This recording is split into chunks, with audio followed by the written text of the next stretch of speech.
Today we're taking a look at these MLB matches, which are happening on Thursday, September 9th, 2021, and giving you match breakdowns, betting tips and predictions in general on these games. Welcome back to High Stakes, let's get straight into it. Also, don't forget to subscribe to get notified as soon as we release these sport prediction videos, and if you would like more betting tips and predictions, then check out our Patreon in the link down below. Our new Patreon is a way for us to help you improve your chances of making more money. 5 plans are available for each and every one of you. You can get 30 extra betting picks all the way up to 270 extra betting picks per month. Stop wasting hours of your time searching for bad betting advice that ends up costing you a lot of money. Join the High Stakes Patreon now and get the best betting picks and advice. Chicago White Sox vs Oakland Athletics. Sean Manaea surrendered 2 runs on 5 hits over 7 innings while taking a no decision in Friday's 11-10 loss to the Blue Jays. Manaea was wheeling and dealing throughout the start, fanning 9 Jays without walking a batter. The only runs to score on his watch came when Teoscar Hernandez bopped a 2-run homer in the 4th inning. The A's held an 8-2 advantage heading into the bottom of the 8th, but Manaea ended up with a no decision, +8 than a win, when the Jays erupted for 6 runs in the frame to tie up the game. On the year, Chicago ranks 3rd in MLB with a .334 on-base percentage, 6th in MLB with 692 runs scored, and 19th with 165 home runs.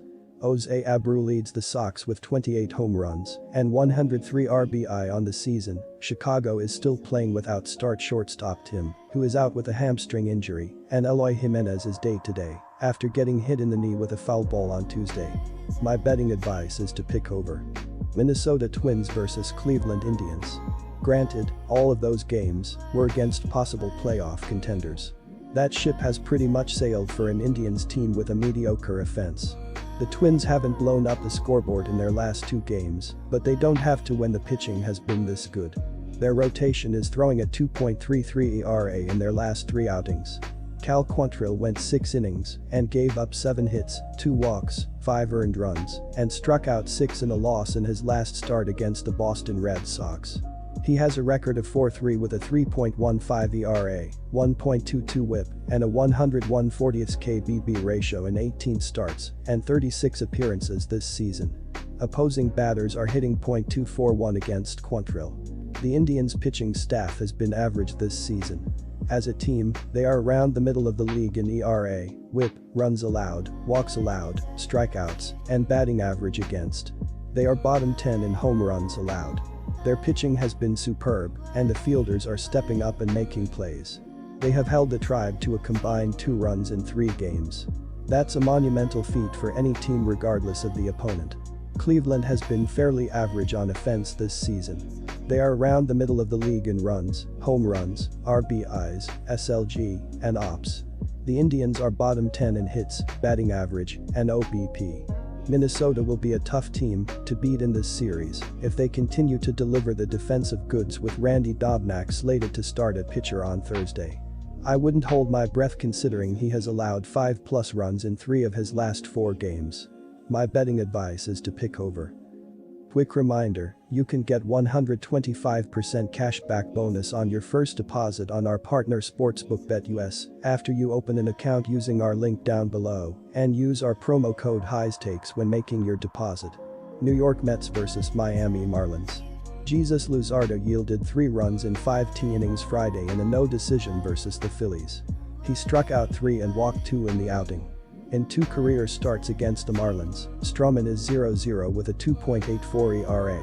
Current Marlins come into Thursday's contest batting .250 in 17 plate appearances off of the Mets right-hander, according to Baseball Savant. The Marlins ended up winning 10-3, but it was still a 3-3 game when Luzardo exited in the 6th. He's had 7 outings for the Marlins to date, with the first 5 being disastrous. He spun 11 innings of 3-run ball in his last 2 starts. He brings a bloated 7.00 ERA and 1.65 WHIP into this matchup against the Mets. Despite his overall record, the Mets right-hander has actually outpitched his peripherals in 2021. Stroman has struck out 7.81 batters and walked 2.24 batters per 9 innings of work.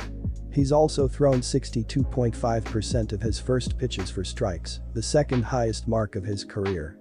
However, his current 4.31 ZARA and 3.65 FIP suggest that he's been helped by some good luck as well. At this point of the season, the Marlins are merely playing the role of spoiler. They are 33 games below the .500 mark and have set their focus on their prospects for next season. Miami sports a dynamic starting pitching staff, but they've been riddled with injuries throughout the year to some of their key guys. The offense, which was expected to be bad coming into the year, was unable to pick them up. It's been a season to forget for the Fish. New York is expected to close the series with veteran right-hander Marcus Stroman on Thursday evening.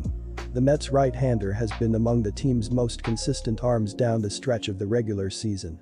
Stroman enters with a 9-12 overall record despite logging a stellar 2.93 ERA in 28 starts.